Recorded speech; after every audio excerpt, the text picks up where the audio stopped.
Shame on your people, you mumbling devil! The world will thank me for this, you monster!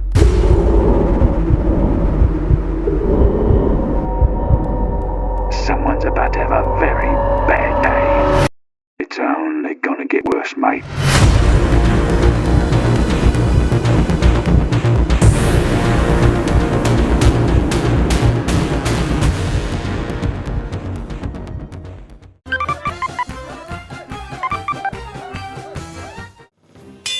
The stock flamethrower wasn't always able to air blast. This feature wouldn't be added until the 2008 Pyro update. Notably, console versions of the Orange Box stopped receiving updates before this. The Rainblower's Armageddon Taunt is the only one in the game that's affected by cosmetics. Any other players who don't equip a Pyroland item will see a different version of the taunt.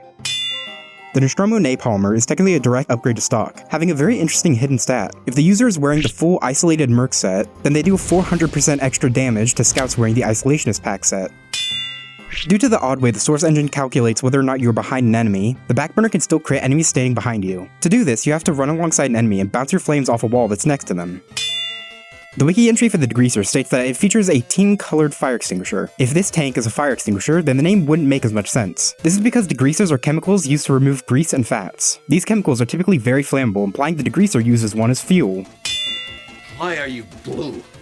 The Phlogistinator is named after phlogiston, which was believed to be an element that was released from every material after catching fire. Unlike every other flamethrower, the Dragon's Fury uses a projectile for its damage. This means enemy pyros can reflect your own fireballs at you, so be careful. The stock flare gun surprisingly causes a small amount of self-damage if shot at the right angle. The detonator is the only weapon that deals bonus self-damage to user. This is because Valve hates pyro players, and the thought of them having any fun personally disgusts Gabe Newell. The Mann Melter behaves very distinctly from Pyro's flare guns. Its projectile travels 50% faster, doesn't ignite enemies, nor does it crit against burning players. Despite this, reflecting the energy beam turns the model back into a flare. The Scorch Shot's Execution Taunt is the weakest taunt kill in the game. If an enemy is outside the taunt's normal kill range of 100 hammer units, Pyro will then fire a flare that travels a standard distance and does a standard damage of 20. The Thermal Thruster was released with an unused texture that suggests it may have changed if viewed with Pyroland active. Using either of the jumper weapons while covered in gas will still ignite the player despite them not taking damage. This is because the jumper weapons still count as hitting a player even if the hit does 0 damage. The stock fire axe is the most obsolete item in the game, being the only stock weapon that can be replaced by an objective direct upgrade. The Lollychop has the least documented changes of any weapon in the game, only having one change since it was added in 2012. The Extinguisher has the highest single target damage of any pyro weapon. Critting an enemy with full afterburn duration results in 371 damage. This would be higher in MVM, however the afterburn duration upgrades do not factor into the Extinguisher's base damage calculation. The Postal Pummeler originally had a stat that would ignite any surrounding enemies after a user got a melee kill against a burning enemy. This implies the Pummeler may have been a full unlock for Pyro before being relegated to a reskin.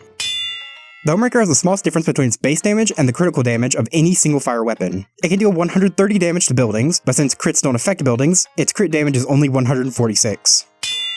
Red Faction Armageddon was not available to pre-order in the UK. This would make it impossible for players living in that region to obtain a genuine quality maul.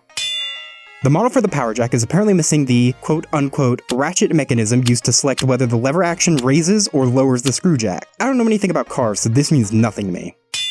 The lowest amount of healing the Pyro can obtain is 2.5 health per second. This comes from level 1 dispensers and payload carts while the back scratcher is equipped.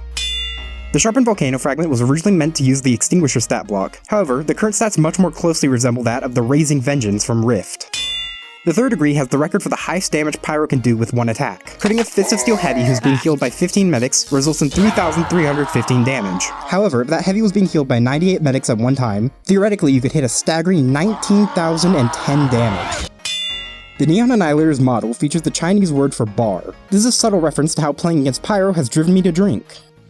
The Hot Hand stat page lists the weapon as having a 20% damage penalty. However, the Hot Hand does 28 damage on hit, making the actual penalty 57%. If both hits land, then you do 56 damage, which would be 14%. Either way, the damage penalty is incorrect. And that's every Pyro weapon. If I missed an interesting fact or otherwise got anything wrong, then please tell me in the comments. And if you liked the video, then please like, subscribe, and do all the other normal YouTube stuff. As always, most of these facts come from the official TF2 Wiki, so head there if you ever want to know basically anything about the game. And with that, I'll see you next time, cuties.